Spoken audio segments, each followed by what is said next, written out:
बिस्मिल्लाहिर्रहमानिर्रहीम। अस्सलाम वालेकुम। आज हम ऐसे राइटिंग लेक्चर नंबर 17 लेक्चर ऐसे राइटिंग के हवाले से ये पार्ट 3 है।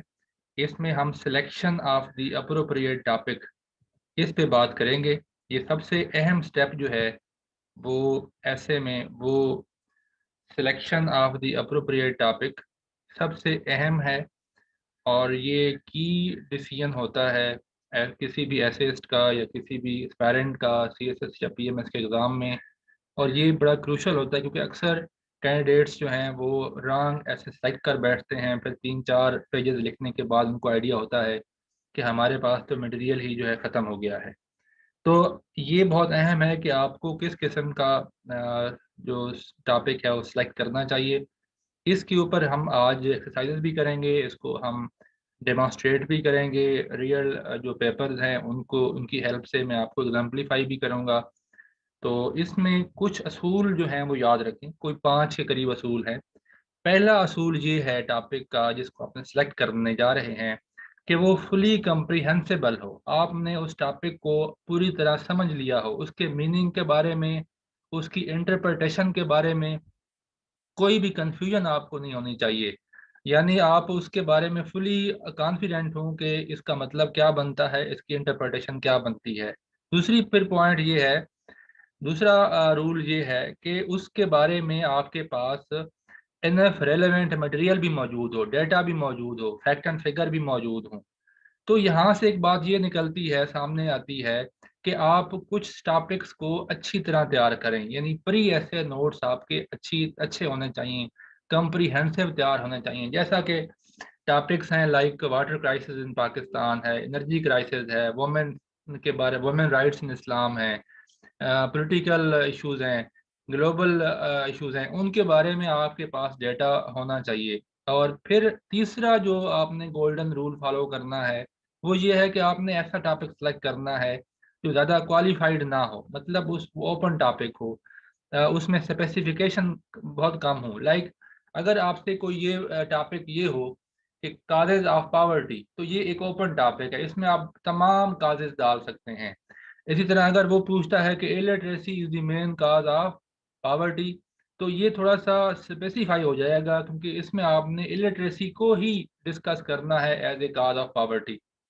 आप इससे आगे पीछे नहीं जा सकते। ये तीसरा रूल जहन में रखना है आपने, तीसरा प्रिंसिपल ये जहन में रखना है, कोशिश करें ओपन टॉपिक सेलेक्ट करें। लेकिन ये ज़रूरी नहीं है कि आपको ओपन टॉपिक मिले, लेकिन अगर ओपन टॉपिक नहीं मिलता तो फिर तो जो अवेलेबल ऑप्शन है उन्हीं में से आपको देखना पड़ेगा। असूल नंबर 4, प्रिंसिपल नंबर 4 ये है कि avoid too much philosophical topic if you don't have command over the topic. कुछ लोग ऐसा उनका होता है मिजाज, वो उनका लिटरेचर का बैकग्राउंड होता है वो, लेकिन जनरली रिकमेंड नहीं किया जाता कि आप फिलासफी का लिटरेरी एसेस जो है वो अटेम्प्ट करें। फिर पांचवा जो प्रिंसिपल है वो ये है कि ऐसे टॉपिक सेलेक्ट करें जिनमें आपकी ओपिनियन का स्कोप हो या जिनके बारे में आपने अपनी ओपिनियन बनाई हुई हो, बजाय इसके कि आप कोई ऐसा टॉपिक सेलेक्ट करें जिसमें आपको रिप्रोडक्शन ऑफ क्रायन मटेरियल ही करना हो। भले आपके पास रेलेवेंट हो मटेरियल मौजूद हो, लेकिन अगर वो आप क्रेयन मटेरियल्स को ज़्यादा उसमें डिपेंड करता है और वो एक टेक्निकल सब्जेक्ट है, तो उसकी बजाय आप क्रिटिकल टॉपिक को सिलेक्ट करेंगे। तो अब आपने ये 5 असूल याद रखने हैं। इसी की बुनियाद पे हम एक एक्सरसाइज करने जा रहे हैं। कुछ पुराने पेपर्स देखते हैं कि उनमें आपको किस तरह के ऐसे टॉपिक सेलेक्ट करने चाहिए। इसमें एक और टेक्निक ये यूज़ करनी चाहिए जो होती है आम तौर पे, और आप इसको यूज़ कर भी रहे होते हैं बावजूद इसके कि आपको इस टर्म का शायद आइडिया हो या ना हो। Mind mind mapping mind mapping का मतलब ये होता है कि आप जहन में सोच लेते हैं किसी टॉपिक के बारे में कि उस टॉपिक के बारे में आपके पास कितना मटेरियल है। अगर तो ये वैसे जहन में आ जाए तो वेल एंड गुड, वरना आप इसको पेपर में एग्जामिनेशन हॉल में अपने आखिरी जो रफ पेज है, last page of your answer sheet, उस पे भी आप बना सकते हैं।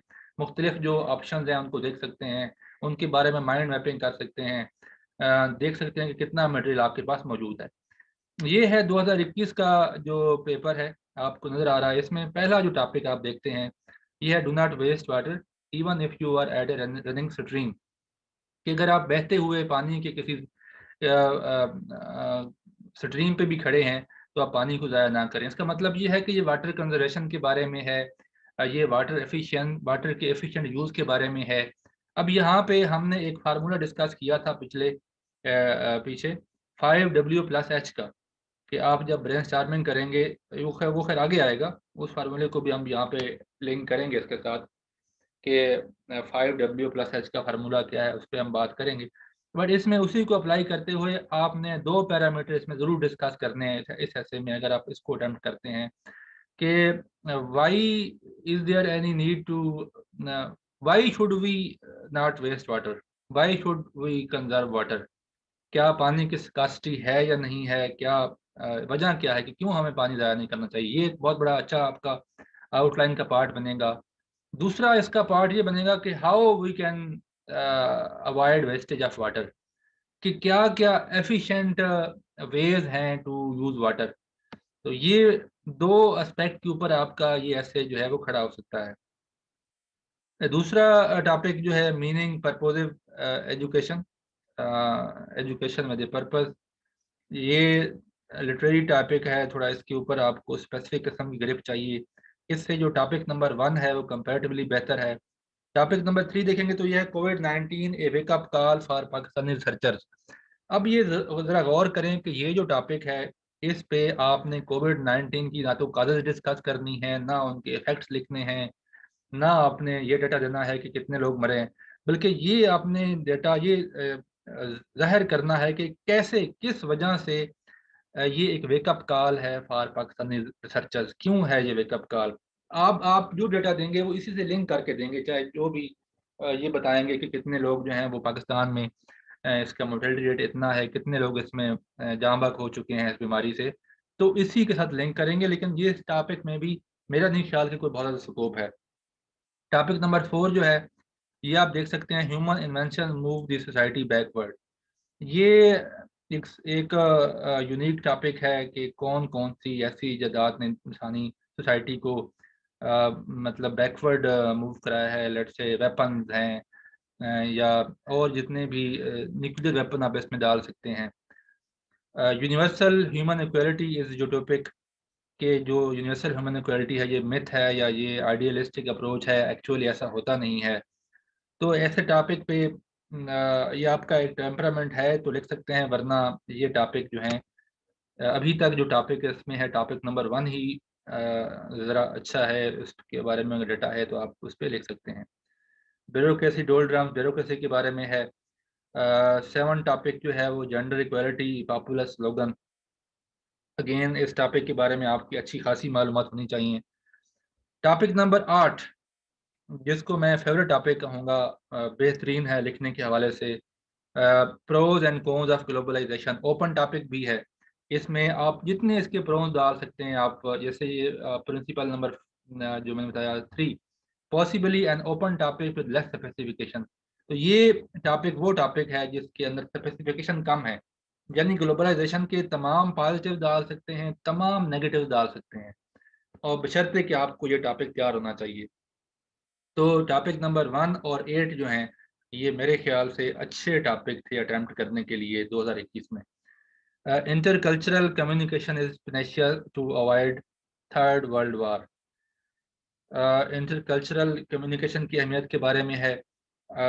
और टॉपिक नंबर 10 जो है ये एक शैले की पोएम है जिसका एक वर्स है, I fall upon the thorns of life I bleed, not recommended.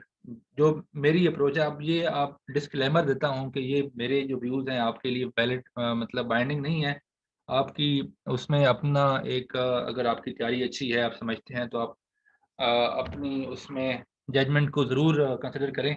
लेकिन मेरे एक्सपीरियंस से इसमें टॉपिक नंबर 1 और 8, टॉपिक नंबर 1 जो है water conservation and water efficiency, water के एफिशिएंट यूज़ के बारे में है और अच्छा टॉपिक है।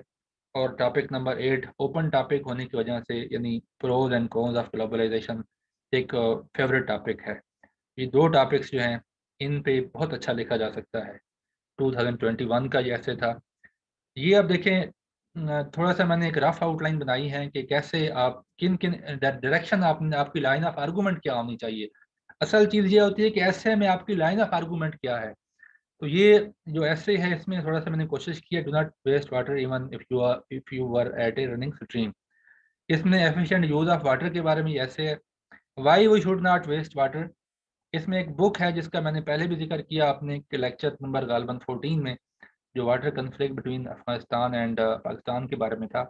तो उसमें एक बुक का जिक्र आया था कि water the epic struggle for wealth, power and civilisation. ये स्टेफन सोलोमन ने लिखी थी, जर्नलिस्ट थे। तो इसने इसमें तीन चार बड़ी अहम बातें की थी कि दुनिया में पानी बहुत कम रह गया है या कम होता जा रहा है, वर्ल्ड वाटर यूज बहुत बड़ा है, आबादी से डबल बड़ा है, और फ्रेश वाटर जो रिजर्वायर्स हैं दुनिया में बहुत कम है। तो इसलिए हमें पानी को एहतियात से यूज़ करना चाहिए। तो ये इस बुक का रेफरेंस अगर आप देंगे तो ये बहुत अच्छा है। इसमें डाटा भी मौजूद है कि दुनिया में पानी जो है, उसमें लिखा था कि साउथ एशिया में 21% आबादी रहती है, 21% of the global world population, और ग्लोबल फ्रेश वाटर का सिर्फ 8% ज़ख़ीरा जो है वो साउथ एशिया में मौजूद है। तो ये बड़ी अच्छी बुक थी, इस ऐसे में वो बड़ी बेहतरीन तरीके से फिट हो सकती है। फिर ग्लोबल वार्मिंग का जो इम्पैक्ट है on global global water resources, उसको इसमें डिस्कस किया जा सकता है कि अब चूंकि ग्लोबल वार्मिंग है, ग्लोबल वार्मिंग से होता क्या है कि जो ग्लेशियर्स हैं वो पिघलते हैं, और वो जब पिघलते हैं बहुत ज़्यादा पानी आता है, और बहुत ज़्यादा पानी आने की वजह से हमारे पास आगे जो इतनी वाटर स्टोरेज फैसिलिटीज़ नहीं है, डैम्स नहीं है, उसकी वजह से वो या तो फ्लड बन जाता है, और या फिर वो सारा पानी जो है वो आगे दरियाओं में चला जाता है समंदर की तरफ। तो यानी वो एक लिहाज से ज़ाया एस्केप हो जाता है। अब दूसरी सिचुएशन ये होती है कि ग्लोबल वार्मिंग का दूसरा पॉइंट ये है कि जब वो गर्मियों में तो सारा बर्फ़ पिघल गई, अब सर्दियों में या उस साल के दीगर हिस्सों में शदीद किस्म का ड्राट्स होता है, क्योंकि वेदर पैटर्न चेंज हो जाते हैं, कहत साली होती है। ये भी ग्लोबल वार्मिंग का ही एक इम्पैक्ट, एक कॉन्सिक्वेंस है। Droughts and floods, unexpected droughts and floods are the result of global warming, ये चीज़ आपने याद रखनी है। तो कहत और जो सैलाब हैं, उससे भी दुनिया का जो वाटर बैलेंस है वो ख़राब हो चुका है, और इस वजह से भी पानी को कंजर्व करने की ज़रूरत है। फिर रिपरकशंस क्या हैं वाटर स्कार्सिटी के, ये मैंने बता दिया। ड्रॉट्स है, इम्पैक्ट ऑन एग्रीकल्चर है, life stock and livelihood of human beings.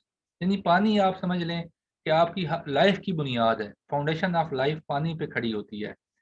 तो एग्रीकल्चर इसी पे डिपेंडेंट है, आप पानी पीने के लिए इस्तेमाल करते हैं, एग्रीकल्चर है, लाइफ स्टॉक है, आपका इंडस्ट्री है, क्योंकि इंडस्ट्री जो है वो डिपेंडेंट है एग्रीकल्चर के पे। फिर इसी तरह लाइवलीहुड जो है इंसानों की, वो भी तमाम इसी पे डिपेंडेंट होती है। तो मुख्तसर ये कि पानी के बगैर जो आपकी लाइफ है, life on earth planet, that would be impossible. फिर इसको कैसे रिवर्स किया जाए, इसमें आपको सजेशन डाल सकते हैं कि how we can reverse the pattern. तो ग्लोबल वार्मिंग को आप कैसे रिवर्स कर सकते हैं? सबसे पहले तो आप रिन्यूएबल एनर्जी सोर्सेज को यूज़ करें, ट्रेडिशनल सोर्सेज ऑफ एनर्जी से शिफ्ट लें, और इन्वायरमेंटल पॉल्यूशन को डिक्रीज करने के लिए स्टेप्स जितने भी हैं वो यहाँ पे आ जाएंगे। More and more plants, tree जो हैं उनको प्लांट्स करें, ट्रीज़ को प्लांट करें, डैम्स में वाटर स्टोरेज फैसिलिटीज़ कायम करें, efficient ways to use water, पानी के इस्तेमाल करने के एफिशिएंट तरीके निकालें, जैसा कि ड्रिप इरीगेशन है, स्प्रिंकलर सिस्टम हैं। और वो इंडस्ट्री जैसे जो पानी की मिनरल वाटर्स की जो फैक्ट्रीज हैं, इनको टैक्स करना चाहिए। ये पानी यूज़ करके सारा पानी जो बेचती हैं, या और प्लांट्स हैं वाटर ट्रीटमेंट प्लांट्स, इनको भी टैक्स करना चाहिए। अब ये टॉपिक जो है ये 2020 का ऐसे है। इसमें 2020 का जो पहला टॉपिक है, do we really need literature in our life. अच्छा, लिटरेचर का अगर आप डेफिनेशन देखेंगे तो लिटरेचर का मतलब होता है हर वो चीज़ जो लिखी गई है in the form of words है। यानी आप लिटरेचर को उस लिटरेचर के मीनिंग में ना लें जो कि हम कहते हैं कि फ़लाँ एम ए इंग्लिश लिटरेचर है या इंग्लिश लिटरेचर, उर्दू लिटरेचर, उससे हट के हर वो चीज़, हर नॉलेज की हर ब्रांच लिटरेचर कहलाती है।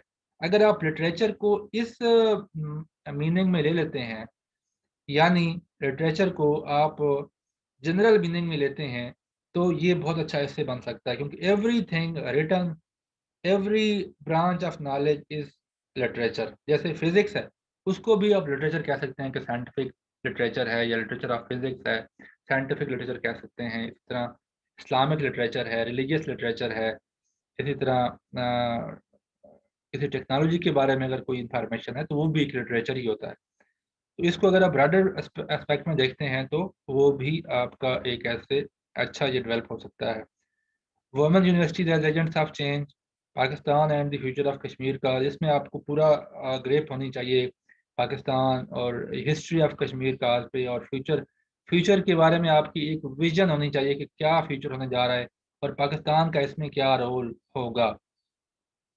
फिर polarised politics, the issues and challenges of democracy in Pakistan. ये एक असिस्टेंट प्रोफेसर हैं, गालबन लेक्चरर हैं, आई थिंक जरा यूनिवर्सिटी की, नसरीन अख्तर साहिबा। उनका ये एक आर्टिकल था, एक उनका रिसर्च पेपर है, 2009 में छपा। और ये अभी, if I am not wrong, ये 2009 का ही उनका पेपर है, जो कि जिसके ऊपर बिल्कुल उसका हूबहू यही टॉपिक है, और यही टॉपिक जो है वो 2020 के ऐसे में आ गया है। इस ये भी मौजूद है, अवेलेबल है नेट पे। Global power dynamics and Pakistan foreign policy, ये आप अटेम्प्ट कर सकते हैं अगर आपको ग्लोबल पावर में ज़्यादा इंटरेस्ट है, और उनकी जो ग्लोबल पावर की पॉलिटिक्स है उसमें आप का पास इंफॉर्मेशन या डेटा ज़्यादा है। Pakistan informal economy the way forward, अगर आपकी इकानमी पे इंटरेस्ट है तो ये टॉपिक अटेम्प्ट किया जा सकता है।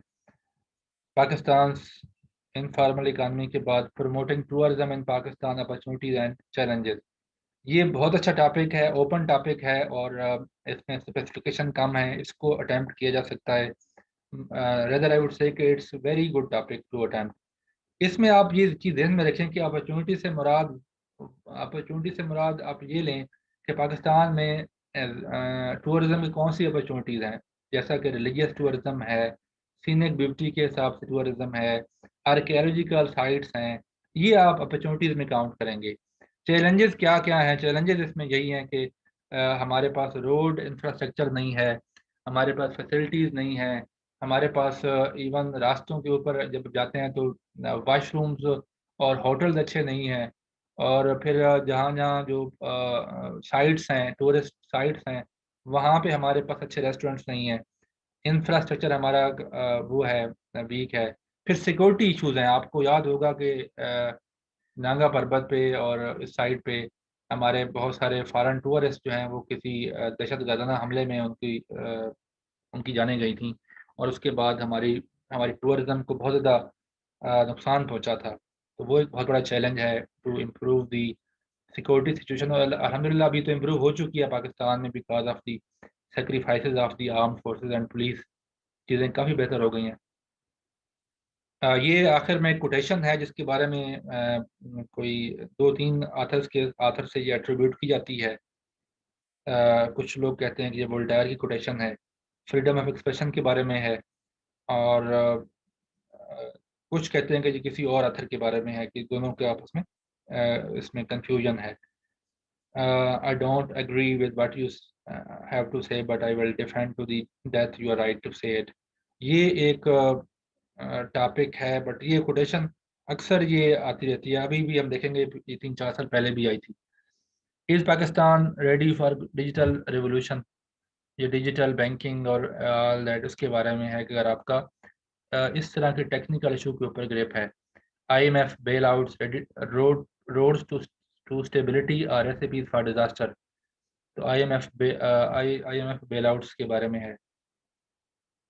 तो ये जो टॉपिक्स हैं, इसमें टॉपिक नंबर 1 अच्छा है, अटेम्प्ट किया जा सकता है मेरे ख्याल में, अगर आप लिटरेचर को ब्रॉड टर्म में लें कि हर वो चीज़ जो नॉलेज की फॉर्म में है, लिखी हुई है, वो लिटरेचर है। और दूसरा जो ये टॉपिक नंबर 7 है, ये बहुत अच्छे टॉपिक्स हैं टू अटेम्प्ट। अब आते हैं हम लेक्चर 2019 की तरफ। 19 में ये आप देख सकते हैं मुख्तलिफ जो ऐसे पड़े पड़े हुए हैं। Let there be more light in the corridors of worship places, new war fronts lie in economic zones. ये जो चाइना और यूएस की आपस में एक न्यू कोल्ड वार भी आप कह सकते हैं, उसके ऊपर है, क्योंकि चाइना का जो स्ट्रेटजी है वो इकोनॉमिक है, वो इकोनॉमी पे फोकस कर रहा है। तो उसी हिसाब से ये एक ऐसे है। अक्सर ऐसे टॉपिक्स जो हैं वो रिसर्च पेपर से आते हैं, बल्कि रिसर्च पेपर्स जो होते हैं उनके वही टॉपिक्स ऐसे के ही टॉपिक्स बन जाते हैं। Urdu literature and progressive movement, art for peace, truth is lived not taught, new waves of feminism, new waves of feminist and our culture. ये वुमेन राइट्स के बारे में या फेमिनिज्म के ऊपर हर साल को एक या दो ऐसे आ जाते हैं, कम से कम एक तो लाजमी आता है, एक्सेप्शन हो सकते हैं लेकिन मोस्टली ये ऐसे आ जाता है। Democracy and illiteracy don't move together. अब ये एक अच्छा टॉपिक है, इसके ऊपर दो it's not that much open, जिस तरह हमने पहले बात की है, लेकिन अब यहाँ पे हमारे पास ऑप्शन बहुत कम रह गए हैं। जो एक ऐसे को हम कहें कि चूज करें, तो इसमें सातवां टॉपिक जो है इसके ऊपर आप लिख सकते हैं। आठवां टॉपिक, उसके बाद टॉपिक नंबर 9 देखें, expanding IT information technology a curse or blessing. तो ये आईटी के बारे में, जो आईटी के बारे में ख़ास इंटरेस्ट रखते हैं वो इसको अटेम्प्ट कर सकते हैं। Classrooms decide the future of the nation, ये भी अच्छा टॉपिक है, बट इसमें आपको एग्जांपल देनी पड़ेंगी बहुत सारी। अब यहाँ पे मैं एक बात आपको बता दूं कि आपको प्री एसे नोट्स बनाने चाहिए बहुत सारे टॉपिक्स के। अब यहाँ से आपने देख लिया कि कौन कौन से टॉपिक्स हैं जिनके ऊपर आपको प्री एसे नोट्स बनाने की ज़रूरत है। अब मैं ये नहीं कहता कि आप हर एक टॉपिक को तैयार करें, इसमें बहुत सारे टॉपिक्स ऐसे हैं जिनको आपने तैयार करने की ज़रूरत नहीं है। जैसा कि अगर आपने ये कभी भी ये अटैम्प्ट नहीं करना उर्दू लिटरेचर के बारे में, तो आपको कोई ज़रूरत नहीं है कि इसके बारे में आप बात करें। अब आर्ट फॉर पीस जो टॉपिक नंबर 4 पड़ा हुआ है, ये भी कोई इतना इम्पोर्टेंट टॉपिक नहीं है कि ये दोबारा रिपीट हो जाए उस सेंस में, बट इवन देन आपको ये कह सकते हैं कि ये बड़ा इसका जो आर्ट फॉर पीस है, इसकी जो डोमेन थोड़ी लिमिटेड है, इस पे लिखना मुश्किल है 2500 या 2000 वर्ड का एक ऐसे। तो इसी तरह आप truth is lived not taught, इसको भी स्किप कर सकते हैं। कोटेशन बेस्ड एसेज जो हैं उनको थोड़ा सा अवॉइड करना चाहिए, क्योंकि मखसूस वो एक फ्रेम ऑफ माइंड में होते हैं। और तो हमेशा आपने ओपन एसेस, या जो अब आप देख सकते हैं कि इसमें हमने ऐसे ऐसे सेलेक्ट किए हैं जो करंट अफेयर्स के बारे में हैं, जो पॉलिटिकल या जो हालात हाजरा से रिलेट करते हैं। अ, उन एसेस को आपने ऑप्ट करना है, और कोशिश करें वो एसेस आप ऑप्ट करें जो आपकी करंट अफेयर्स या आपके ऑप्शनल सब्जेक्ट से रिलेट करते हों। और बस परी ऐसे नोट्स ज़रूर बनाएं। जैसे वुमेन राइट्स हैं, उस पे बनाए जा सकते हैं, वो आपके पहले से जनरली आपके पास लिटरेचर पढ़ा हो। जैसे agriculture is the backbone of our economy है, पावर ऑफ सोशल मीडिया है, पावर ऑफ पब्लिक ओपिनियन है। इनकी आउटलाइन आपके पास और डेटा आपके पास होना चाहिए। फिर आप एक और चीज़ देखें कि ज़रूरी नहीं कि आप एक टॉपिक को ऐसे के पॉइंट ऑफ व्यू से तैयार करें, आप इसको जनरली भी तैयार कर सकते हैं। जैसा कि ये आईटी के बारे में जो टॉपिक है, ये आपके किसी और सब्जेक्ट में भी आ सकता है, पेपर में आ सकता है, ये आपके करंट अफेयर में भी आ सकता है। तो ऐसे के अक्सर जो क्वेश्चन है, ऐसे के अक्सर टॉपिक्स जो हैं, इसी तरह करंट अफेयर के अक्सर टॉपिक्स जो हैं और पाकिस्तान अफेयर के अक्सर टॉपिक्स जो हैं, ये आपस में ओवरलैप करते हैं। ये 2018 का ऐसे देख सकते हैं आप, real development should transform people lives not just economic statistics. Higher education Pakistan ills and remedies, ये भी एक अच्छा टॉपिक है, बशर्ते कि आपने इसको अच्छी तरह तैयार किया हो। ओपन है, इसमें इनके सारे फ्लॉज और उसमें क्या क्या उसमें डिफेक्ट्स हैं और क्या क्या उसके सॉल्यूशंस हैं, सारे उसने पूछ लिए हैं, और इसमें बहुत ज़्यादा स्कोप है लिखने का। Too many of us are not living our dream but because we are living our fears, ये एक टॉपिक है जो ड्रीम्स के बारे में है, मोटिवेशनल टॉपिक है, बट मेरा नहीं ख्याल कि इस पे 200 2000 2500 वर्ड लिखे जा सकते हैं। सी पैक के बारे में है, ये अगर आपने तैयार किया हुआ है तो अच्छा टॉपिक है लिखने के लिए। Beware the barrenness of a busy life, थोड़ा लिटरेरी टॉपिक है और फिलोसफिकल टॉपिक है। और emerging power of social media, इसमें देख सकते हैं कि emerging power of social media, ये भी एक बहुत अच्छा टॉपिक है, इस पे लिखा जा सकता है। Prospects and problems, prospects and इसमें क्या फ्यूचर हो सकता है और इसमें क्या क्या प्रॉब्लम आ सकते हैं, इसमें इसके ड्रॉबैक्स भी लिखने हैं आपने। In the fight against terrorism and corruption it is imperative not to compromise human rights and civil liberties. The threat of global warming and the ways to counter it, अच्छा topic है, इसमें global warming का पूरा topic और उसके suggestion आ जाती हैं, तो एक लिहाज से ओपन टॉपिक है। Will the rule of law always remain an impracticable myth in our country, rule of law के बारे में है कि क्या ये ऐसा रहेगा, या अगर आपने ओपिनियन इसके बारे में पॉजिटिव देनी है तो फिर आप अपनी रीजन देंगे। Democracy in Pakistan hopes and hurdle, बहुत अच्छा टॉपिक है, इसमें बहुत कुछ लिखा जा सकता है। इसमें आप देख सकते हैं कि जो हायर एजुकेशन का टॉपिक है वो अच्छा टॉपिक लिख सकते हैं आप। ये चाइना पाकिस्तान इकोनॉमिक कॉरिडोर का टॉपिक अच्छा है, ओपन टॉपिक है।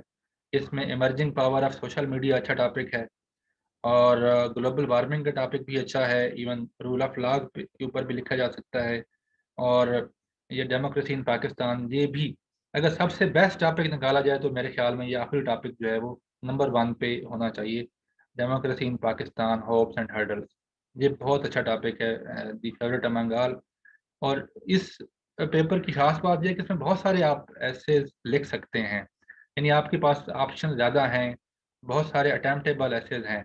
अनलाइक 2017 का जो पेपर था, इसमें इसमें आपके पास स्कोप बहुत कम है, क्योंकि इसमें आपको बहुत मेरे ख्याल से ये रिसेंट ईयर में ये कंपैरेटिवली ये वो टॉपिक था जिसमें आपकी टॉपिक सिलेक्शन जो है, सब्जेक्ट सिलेक्शन कि किस टॉपिक पे आपने लिखना है, ये थोड़ा सा मुश्किल रही होगी। इसको मैं ये कहता हूँ कि इसमें जो पहला टॉपिक है उसके ऊपर लिखा जा सकता है, उसको आपको तैयार करना चाहिए। कॉलोनियल लेगेसी इंपीडिंग पाकिस्तान प्रोग्रेस, इसमें कॉलोनियल जो सिस्टम है उसकी बात करेंगे, जो उनके इंस्टीट्यूशन देखे गए हैं अंग्रेज़, उनकी बात करेंगे कि वो कैसे हमारी प्रोग्रेस में रुकावट हैं और कैसे इंडिजीनियस जो सोल्यूशन हैं उनको सामने लाना चाहिए। तो ये एक टॉपिक है, लेकिन इसके बारे में आपकी क्रिटिकल अप्रोच और आपके पास डाटा होना चाहिए इस पर लिखने के लिए। इसके अलावा आप देख सकते हैं कि कोई इतना ख़ास मुझे इसमें टॉपिक नज़र नहीं आया जिस पे बहुत कुछ लिखा जा सके। अब आते हैं 16। अगेन 16 में बहुत सारे टॉपिक्स आपको नज़र आते हैं जो कि जिसमें लिखा जा सकता है। इसमें पहला टॉपिक भी अच्छा है, world as a global village learning to live together. और इसमें टॉपिक नंबर 3 भी अच्छा है, water crisis and national unity. ये इरसा के बारे में है, इंडस रिवर सिस्टम अथॉरिटी और वाटर रिकॉर्ड जो है वो भी इसमें रिलेट हो जाता है। फिर इसमें टॉपिक नंबर 4 जो है सबसे अच्छा टॉपिक, टॉपिक नंबर 5 है, crisis of good governance in Pakistan, need for reforms and institution building. Open topic है, इसमें आप अपनी रिफॉर्म्स अपना एजेंडा दे सकते हैं, अपने ब्रेन स्टार्मिंग से जो भी आपके जहन में रिफॉर्म्स हैं उनको डाल सकते हैं। और इसमें आप गुड गवर्नेंस के तमाम कंपोनेंट्स जो हैं उनको डिस्कस कर सकते हैं। फिर इसके बाद 6 टॉपिक जो है टैक्स कल्चर, उसके बारे में बात हो सकती है। ये भी open topic, perspective, prospects and challenges. तो ये ओपन टॉपिक है, लेकिन शर्त यह है कि टेक्निकल टॉपिक है, इसमें आपकी किसी टैक्स ऑफिसर के साथ सिटिंग होना ज़रूरी थी। अगर आपने उसके साथ इसको समझते हैं कि टैक्स कल्चर है क्या और क्यों लोग टैक्स नहीं देते हैं और टेक्निकलिटीज़ क्या क्या हैं, तो आपको अगर टेक्निकलिटीज़ के बारे में फर्स्ट हैंड नॉलेज है तो फिर आपको ये अटेम्प्ट करना चाहिए, वरना आपके लिए सबसे बेहतरीन टॉपिक जो है इसमें टॉपिक नंबर 5 है, क्राइसिस ऑफ गुड गवर्नेंस। इस पर बहुत कुछ लिखा जा सकता है। टॉपिक नंबर 8 भी अच्छा है, the creation of new provinces in Pakistan, implication for an integrated country. Again ये जो आपने देखा, ये देखें टॉपिक नंबर 9 जो है, ये अगेन थोड़ा रिपीट हुआ है slightly. Does foreign aid help to achieve economic stability, ये आप देख सकते हैं कि ये आईएमएफ बेल आउट्स का टॉपिक था 2020 में, ये भी उसी तरह था, IMF bell outs, road to stability और recipes for disaster, topic number 10 जो है, ये आप देख सकते हैं कि इससे मिलता जुलता टॉपिक है। Does foreign aid help to achieve economic stability, frailty thy name is women. इसमें इस पेपर का एनालिसिस किया जाए तो टॉपिक नंबर 1, 3 और 5, और सबसे बेस्ट जो है वो टॉपिक नंबर 5 है, जिसमें आपके फेल होने के चांसेस बहुत कम है, ना होने के बराबर है, अगर आपका अच्छी तरह ये टॉपिक कवर है और आपको ऐसे की टेक्निकलिटीज का पता है। 15 का जो पेपर है अगेन थोड़ा सा टफ है, और टफ इसलिए है कि इसमें आपके पास ऑप्शन लिमिटेड हैं। ज़्यादातर इसमें फिलोसफिकल टॉपिक हैं और लिटरेरी कोटेशंस हैं। इसमें आप देख सकते हैं कि एक टॉपिक रिपीट हुआ है आपका, जो 6 नंबर पे पड़ा हुआ है। I disapprove of what you say but I defend to that's your right to से इट। ये वही कोटेशन है जिसका जिक्र हमने पहले किया था। ये देख सकते हैं कि कहाँ पे आई है, ये 2020 में आई है। Topic number 8, I don't agree with what you have say but I will defend to the that's your right to से इट। ये 2020 में आई है, फिर 2015 में ये इस फॉर्म में रिपीट हुई है। I disapprove of what you say but I will defend to that's your right to से इट। इसमें आप देख सकते हैं कि टॉपिक नंबर 8 ये इंटरेस्टिंग है। When life throws you lemonade, when life throws you lemons make lemonade. ये अब एक प्रॉब्लम्स को अपॉर्चुनिटीज में कन्वर्ट करने की बारे में है कि किस तरह आप एग्जांपल देंगे कि कैसे कैसे लाइफ में या दुनिया के जो अजीम लोग थे वो किस तरह हार्श सरकमस्टांसेस को उन्हें compete करते करते वो अजीम इंसान बने। इस तरह की मिसालें दे के आप इस टॉपिक को डेवलप कर सकते हैं। इसमें जो टॉपिक नंबर 1 है, the war on terror has contributed to the growing abuse of human rights. ये एक टॉपिक ऐसा हो सकता है कि इस पे लिखा जा सकता है क्योंकि ये करंट अफेयर से भी रिलेट करता है। करंट अफेयर से रिलेट होने की वजह से ये टॉपिक अच्छा टॉपिक है कंपैरेटिवली दीगर टॉपिक से। तो इसमें टॉपिक नंबर 1 को रिकमेंड किया जा सकता है। लेकिन अगेन सब्जेक्ट टू के आपके पास डेटा और एग्जांपल्स और इसमें डेटा ख़ास तौर पे इंफॉर्मेशन आपकी खास ही होनी चाहिए कि वार एंड टेरर कब स्टार्ट हुई, कैसे स्टार्ट हुई, और इसके अंदर बहुत सारी मिसालें होनी चाहिए कि क्या क्या ह्यूमन राइट्स जो हैं वो वायलेशन हो रही हैं, और इसके मुख्तलिफ मुख्तलिफ पर्सपेक्टिव क्या हैं। इसमें जो अलाइड फोर्सेस हैं वो क्या कहती हैं, उनका क्या मौक़िफ़ है, और जो कोलेटरल डैमेज है, जो लोग कहते हैं कि कोलेटरल डैमेज बहुत ज़्यादा हो रहा है, तो उस उनका क्या मौक़िफ़ है, ये सारा आपको पूरा ओवरव्यू लेना होगा इसमें। ये 14 टॉपिक है, 2014 का ऐसे है। इसमें भी थोड़ा सा मुश्किल है सिलेक्ट करना, लेकिन इसमें topic number 3, privatising higher education, generating knowledge और making more money for the affluent, इस टॉपिक पे भी लिखा जा सकता है। बट इंफॉर्मेशन आपका जो इसमें मुझे लगता है कि स्कोप ज़रा लिखने का ज़्यादा लंबा ऐसे लिखने का कम है। इसमें जो टॉपिक नंबर 7 है, great Nations win without fighting, आपको वो तमाम मिसालें उठाना होंगी, हिस्ट्री से मिसालें देना होंगी कि जब बगैर बगैर जंग किए फतवाहत हासिल हुई, तो वो तमाम एग्जांपल जो हैं इसमें आ जाएंगी।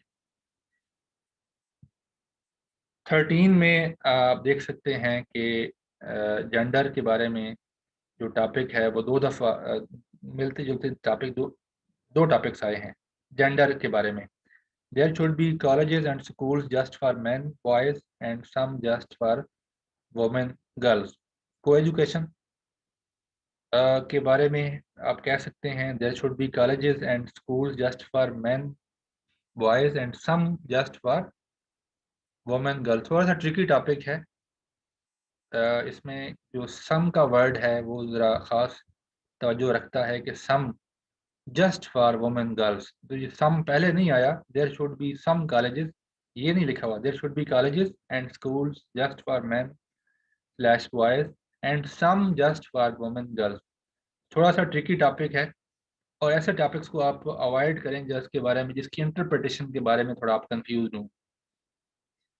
Gender equality is a math, meaning and purpose of education, इस पे लिखा जा सकता है कि एजुकेशन के मीनिंग क्या हैं और पर्पसेस क्या हैं, जनरल टॉपिक है। और इसमें सबसे जो अहम और जनरल टॉपिक है वो 7 है, country life is better than city life. इस पे बहुत अच्छा लिखा जा सकता है। तो I would vote for topic number 7 कि जनरल इंटरेस्ट के बारे में है और थोड़ा इजी भी है। तो अच्छा, एक और आपको मैं कन्फ्यूजन दूर कर दूं कि आपने कभी ये नहीं सोचना कि ये तो हर एक लिख रहा होगा, ज़्यादा पेरेंट्स इसको अटेम्प्ट कर रहे हैं, लिहाजा मुझे कोई यूनिक ऐसे अटेम्प्ट करना चाहिए।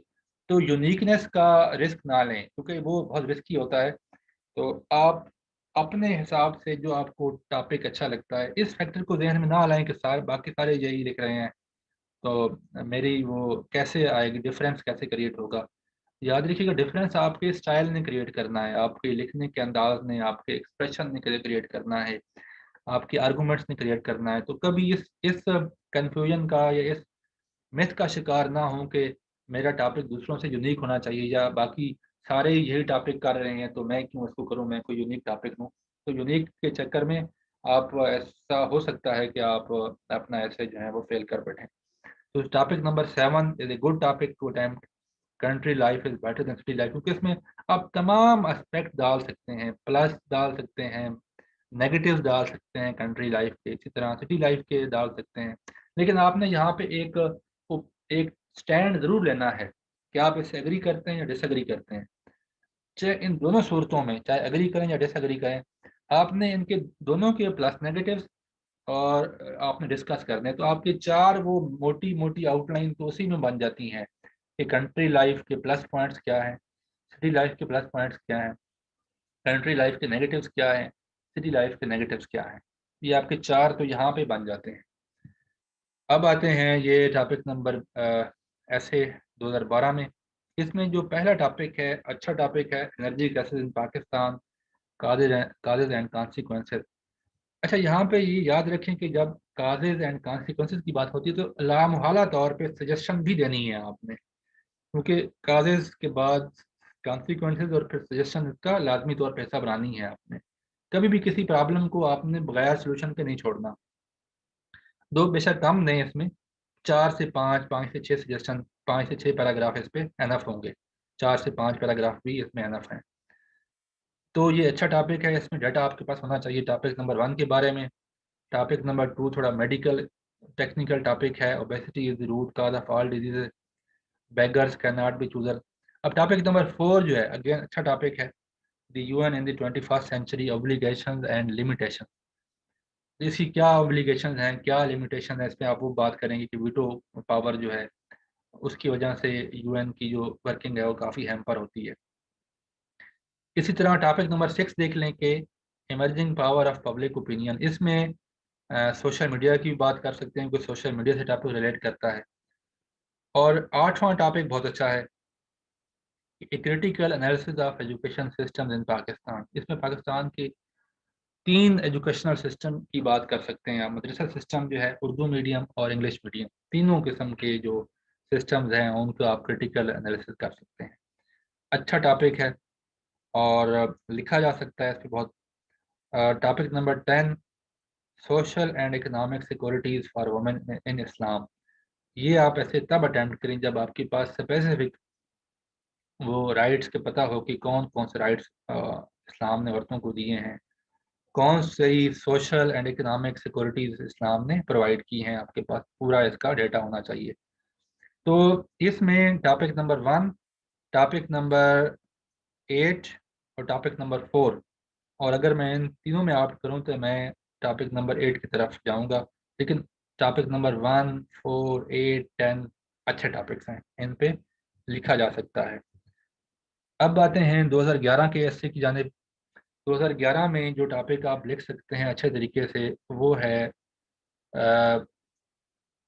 टॉपिक नंबर 5 भी एक अच्छा टॉपिक है, बट इससे बेहतर टॉपिक जो है वो आप देख सकते हैं topic number 9, what are the hurdle in our way to becoming a truly independent state.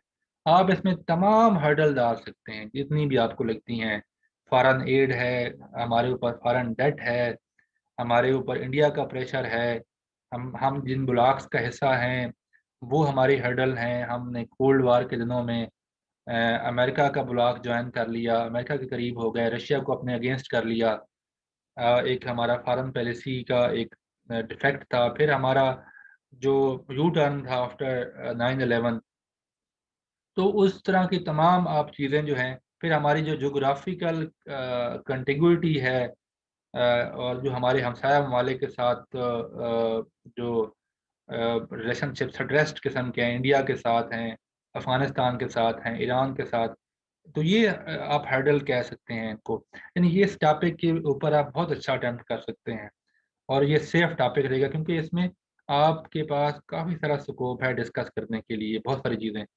और इसमें लामहला तौर पे मैंने आपको प्रिंसिपल बता दिया कि जब भी आप हर्डल या कागज डिस्कस करते हैं तो उसमें आपने सजेशन ज़रूर डालनी है। तो इसमें टॉपिक नंबर 9 अच्छा टॉपिक है। 6 disaster management and government preparedness. ये 2010 में जो सैलाब आए थे उसके बाद ये 11 का पेपर हुआ था और उसमें ये आया था, उसमें फ्लड्स के हवाले से था। लेकिन चूंकि ये जनरल टॉपिक है तो इसमें आप flood, droughts, cyclone, all kind of disaster, earthquake डाल सकते हैं। तमाम के हवाले से जो हमारी रोल ऑफ एनडीएमए है, नेशनल डिजास्टर मैनेजमेंट अथॉरिटी है, पीडीए पीडीएमएज हैं, प्रोविंशियल डिजास्टर मैनेजमेंट अथॉरिटीज हैं, उनकी स्ट्रक्चर्स का, उनके फंक्शन का आपको पता होना चाहिए। इसमें सबसे बेस्ट टॉपिक जो है टॉपिक नंबर 9।